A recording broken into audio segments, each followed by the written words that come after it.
Bismillah, walhamdulillah, wassalatu wassalamu ala rasulillah. Bapak Ibu jamaah Masjid At-Taibah yang dimuliakan Allah Subhanahu wa taala. Sama-sama kita ketahui bahwasanya Nabi besar Muhammad sallallahu alaihi wasallam ketika lahir sudah dalam keadaan yatim. Tingkat yatim yang paling tinggi, tingkat yatim yang paling berat itu adalah ketika seseorang anak lahir dia tidak menjumpai bapaknya. Dia tidak melihat bapaknya. Dia tidak bisa memanggil abi. Dia tidak bisa memanggil bapak. Dia tidak bisa memanggil ayah. Dia tidak bisa memanggil papa. Dia tidak juga dipeluk oleh bapaknya. Dan ini adalah tingkat yatim yang paling berat. Ingin memanggil abi, abi tak ada. Ingin memanggil papa, papa yang tidak ada. Maka Rasulullah sallallahu alaihi wasallam merasakan itu, tingkat yatim yang paling berat. Sama-sama kita ketahui ketika bapa Nabi besar Muhammad sallallahu alaihi wasallam Abdullah melakukan perjalanan dagang ketika itu menuju Syam, artinya pada saat itu adalah musim panas. Liila fi Quraisyin ila fihim rihlatash syita'i was-shaif. Perjalanan dagang itu adalah merupakan kebiasaan daripada orang-orang Quraisy. Ketika musim panas mereka menuju Syam, ketika musim dingin mereka menuju Yaman. Abdullah bapa Nabi besar Muhammad sallallahu alaihi wasallam berangkat menuju Syam. Saat perjalanan dan sampai di Syam, lalu balik ke kota Madinah untuk kemudian melanjutkan perjalanan di Mekah, Abdullah tidak tahu bahwasanya Aminah sedang mengandung sosok yang akan lahir, dan itu adalah sosok Nabi Muhammad sallallahu alaihi wasallam. Handphone belum ada. Aminah belum bisa memberitahu saya dalam keadaan hamil. Jadi bapa Nabi Muhammad sallallahu alaihi wasallam tidak mengetahui. Saat sampai di Madinah, bapa Nabi besar Muhammad sallallahu alaihi wasallam berjumpa dengan paman-paman dari pihak ibunya. Karena Ummu Abdullah, ibu daripada Abdullah, adalah dari kalangan Bani Adi bin Najjar, dan itu adalah orang-orang yang berada di kota Madinah. Abdullah menuju kota Madinah berjumpa dengan sanak saudaranya. Allah berkehendak ia sakit lalu kemudian meninggal. Bapak Ibu yang dimuliakan Allah Subhanahu wa taala, pada pertemuan yang lalu saya sampaikan tentang seorang wanita yang menyusui Nabi Muhammad sallallahu alaihi wasallam. Dijaga betul oleh Halimah As-Sa'diyah Nabi besar Muhammad sallallahu alaihi wasallam. Karena keberkahan demi keberkahan datang setelah Siti Halimah As-Sa'diyah menggendong Nabi Muhammad sallallahu alaihi wasallam pilihan terakhir, karena seluruh wanita sudah mendapatkan. Lalu akan pulang, Halimah tidak mendapatkan seorang anak yang harus disusui, maka dibawalah Nabi Muhammad sallallahu alaihi wasallam. Saat digendong, keberkahan demi keberkahan yang itu sudah saya sampaikan, di mana kandungan air susu daripada Siti Halimah yang semula kurang menjadi banyak, tunggangannya yang terluka sembuh, ontanya yang tidak mengandung air susu ada air susunya. Ketika sampai di kampung daripada Halimah As-Sa'diyah, kampung yang disebut dengan Kampung Sa'ad, maka di situ banyak keberkahan-keberkahan yang turun melalui Nabi besar Muhammad sallallahu alaihi wasallam kepada keluarga Halimah. Karena keberkahan ini banyak, waktu harus dikembalikan sesudah 2 tahun karena masa menyusuinya sudah selesai. Harus dikembalikan ke Aminah ibunya. Tentunya Halimah As-Sa'diyah bersama suaminya berpikir bagaimana caranya supaya bisa dibawa lagi. Maka diantarkanlah Nabi Muhammad sallallahu alaihi wasallam ke pangkuan ibunya. Namun Halimah menyampaikan, sepertinya kondisi kota Mekah ini tidak baik untuk bayi ini. Sepertinya lingkungan yang sedang ada di kota Mekah ini tidak baik untuk anak ini. Menurut ibu, bagaimana kalau anak ini kami bawa kembali? Subhanallah.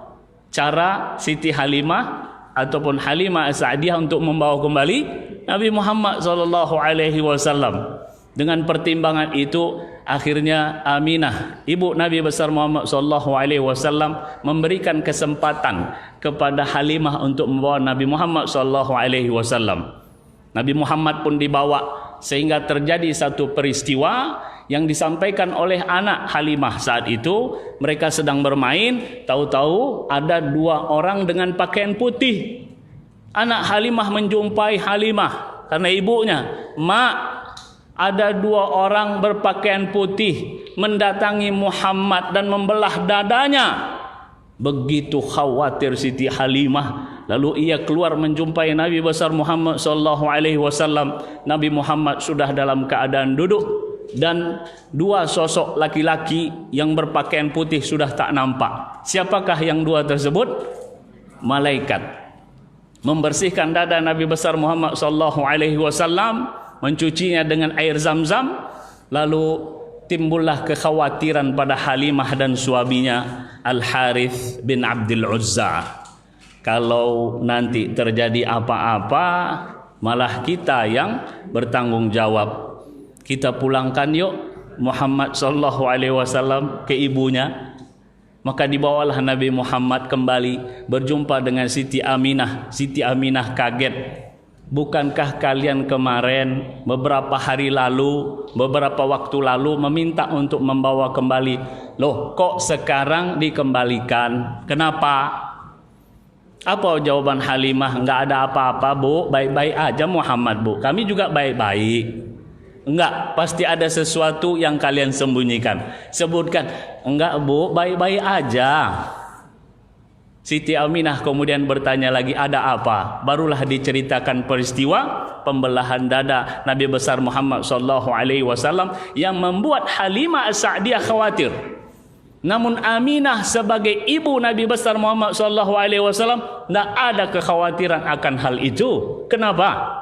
Karena ibu Nabi Muhammad sallallahu alaihi wasallam pernah bermimpi, ra'at ummi, kata Rasulullah sallallahu alaihi wasallam, annaha kharajat minha nur, kharaja minha nur, keluar dari diri ataupun ketika melahirkan, Siti Aminah melihat di dalam mimpi ya, cahaya yang menerangi sampai ke istana Syam.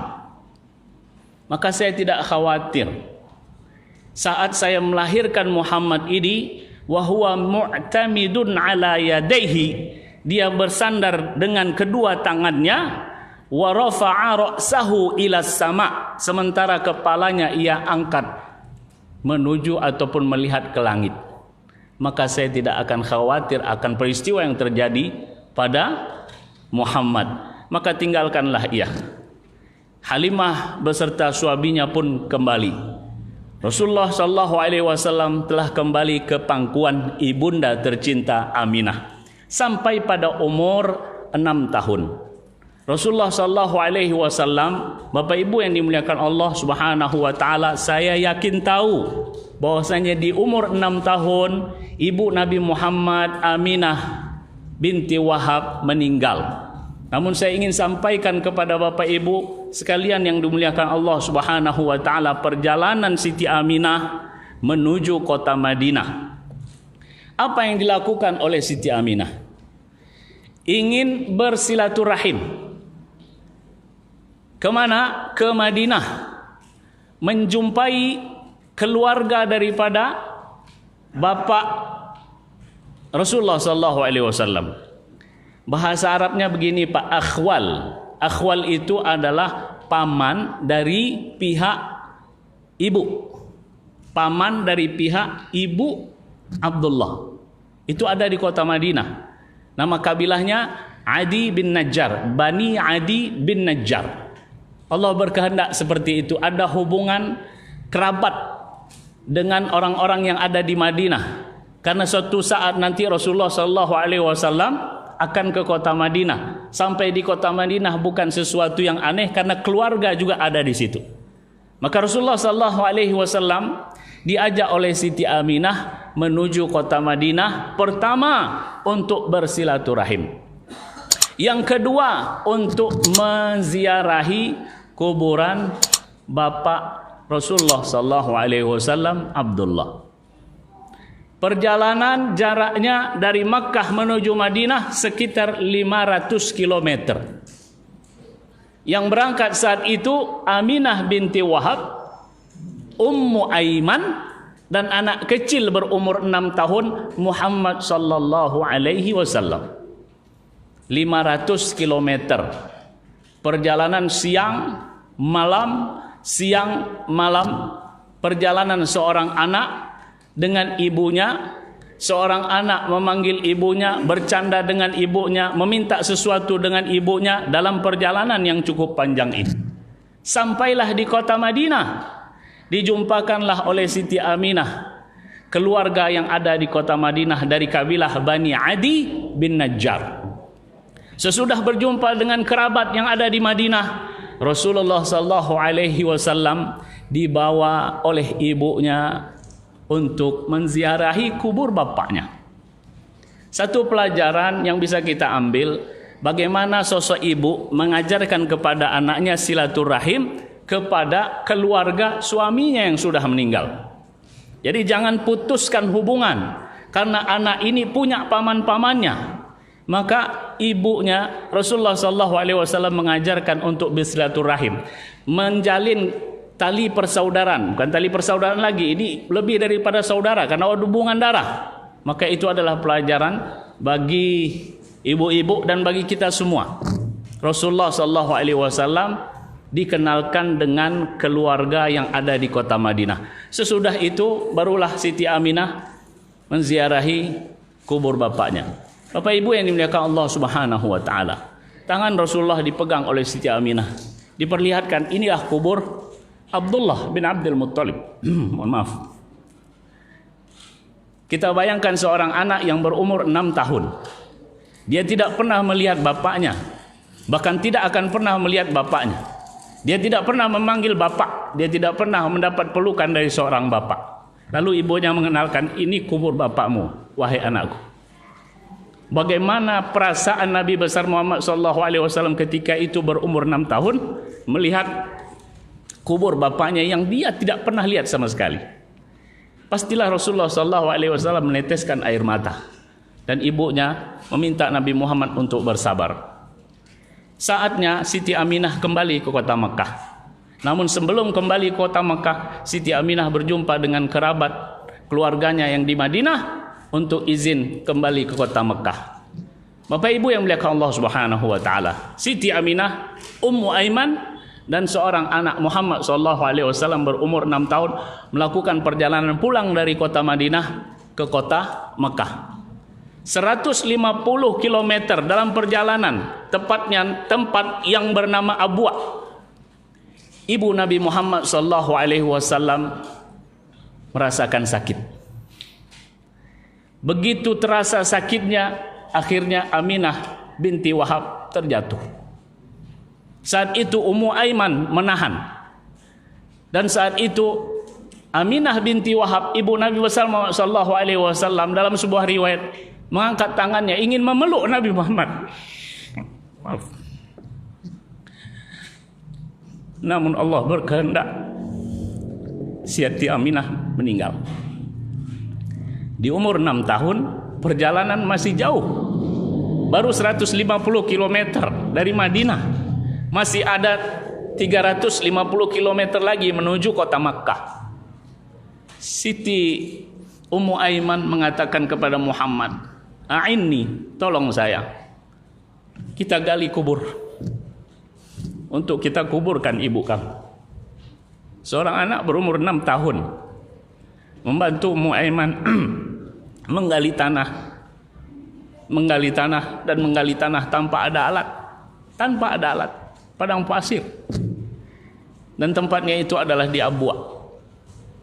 Nabi Muhammad membantu Ummu Aiman hingga akhirnya digali, lalu dikuburkan Siti Aminah dengan tangan mulia Muhammad SAW yang ketika itu berumur 6 tahun.